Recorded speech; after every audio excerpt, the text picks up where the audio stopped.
Radio Free Cybertron. Transformers. Rewind.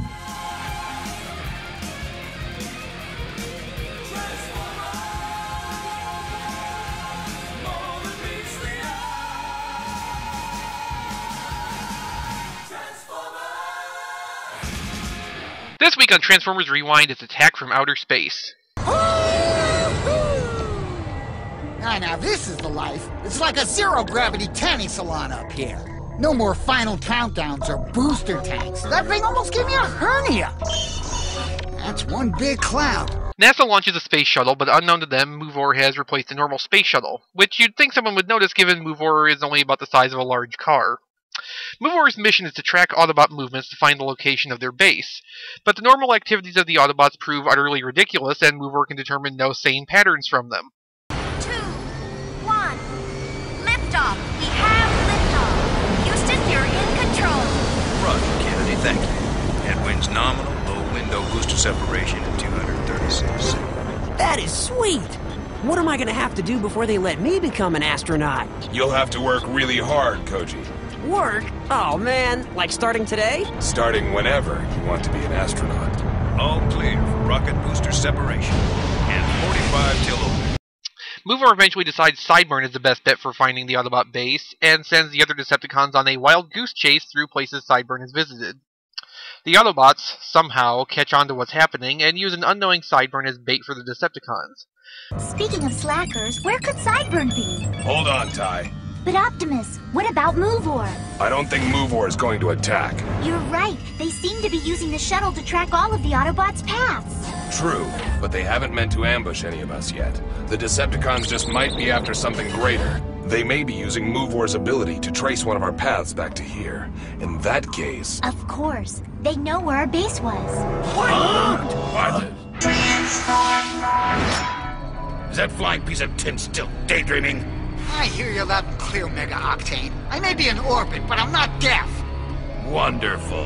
Listen, Movor, have you made progress of any kind in finding the Autobot base? I would've, if it hadn't been for a couple of furballs ditch-digging in the desert. I'm tracking Romeo on wheels now. Good. Let's follow Sideburn. You got it, Chief. Aw, come on, beautiful, slow down just a little bit. You know I can't resist a shiny red sport model like you. Hey, I know a great little drive-in theater. It's romantic and it's very, very classy. Please tell me it's not that blue sports car again. Oh, it is. It totally is. Skeptical of Movor's reliability, Scourge and the others head to Sideburn's latest position, where they're quickly ambushed. The Autobots already have the upper hand, but the battle is decided as Movor accidentally blasts Scourge from orbit, repeatedly. The Decepticons retreat, as Decepticons are wont to do, and as the Autobots try to talk to Sideburn about his sports car problem, an errant satellite knocks Movor out of orbit to crash into the ocean below. Sad space shuttle. Prepare to meet your manufacturer. Ready? Aim. Sword of Fury. Fire. Goodbye, Optimus.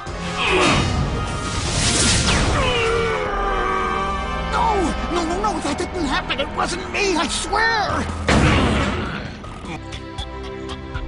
So you see, we had to continue using you as the decoy. But what about the red car promise? That was cruel and unusual. Perhaps, but you never would have gone to the pier otherwise. And besides, your pursuit of that red car kept the Decepticons away from our true base. Right, little man. Our secret base is still safe because you have a thing for red sports cars.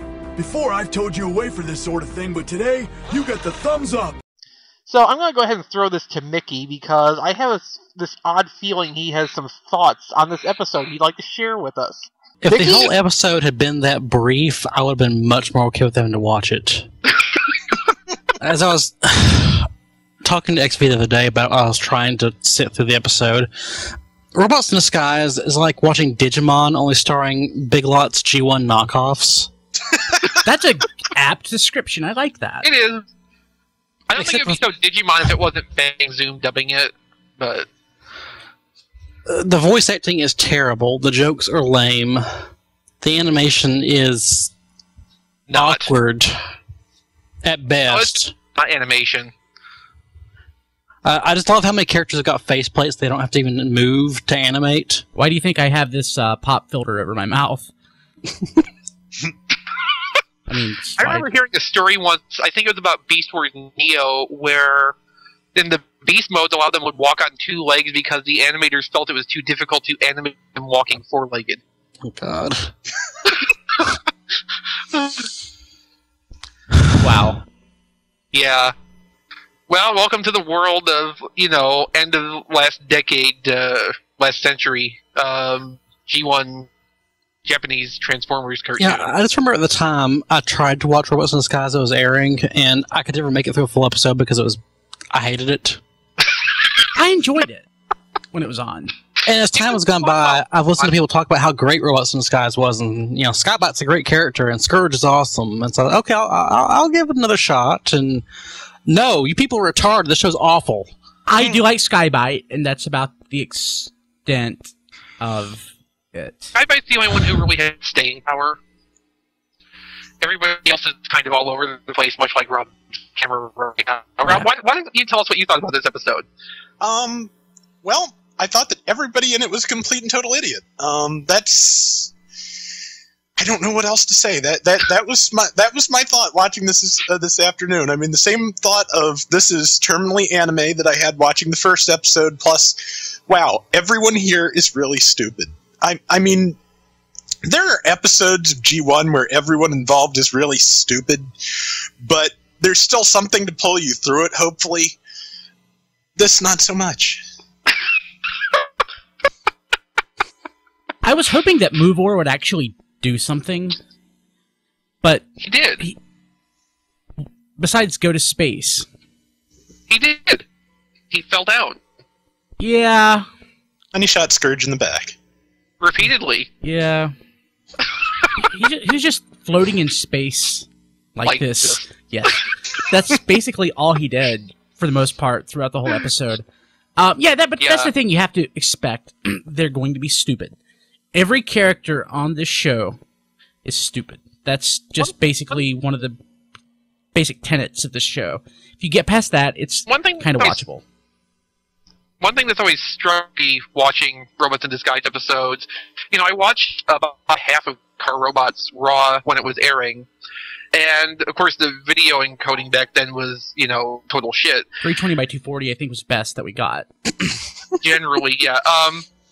It just strikes me how much better the show looked in 320 by 240, all blocky and pixelated, and it does clear where you can actually see how awful it looked. For example, right now your Skype video on my end is about what Car Robots look like. Yeah. So people watching this on YouTube or on the show, what you see with XV on your screen, that's what we got back at tfextreme.com, wasn't it?